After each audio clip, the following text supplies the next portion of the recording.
मुंबई की सड़कों पर आपको इस तरह के छोटे सुतून अक्सर देखने को मिलते हैं। इन्हें फायर हाइड्रेंट कहा जाता है।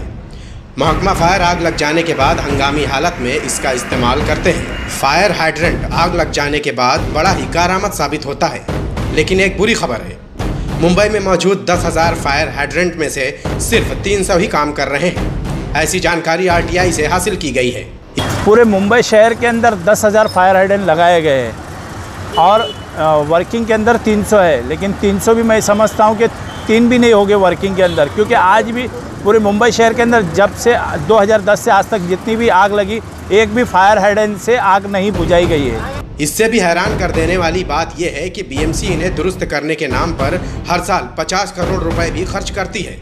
RTI से हासिल हुई इस जानकारी से न सिर्फ BMC की पोल खुल गई, बल्कि ये भी पता चला कि हर साल BMC इसे दुरुस्त करने के नाम पर 50 करोड़ रुपए खर्च करती है। और साल का खर्चा जो है एक वार्ड का 2 करोड़ रुपया है और ऐसे 24 वार्ड है जिसमें 50 करोड़ रुपए साल का खर्च बता रहा है, लेकिन एक भी फायर हाइड्रेंट आज के तारीख में यूज़ नहीं है।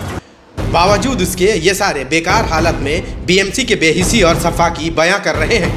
मुंबई में आग लगने की वारदात आए दिन होती रहती है।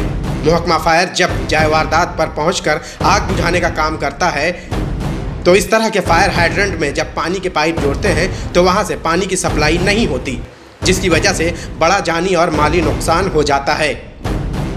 मुंबई से ETV भारत के लिए शाहिद अंसारी की रिपोर्ट।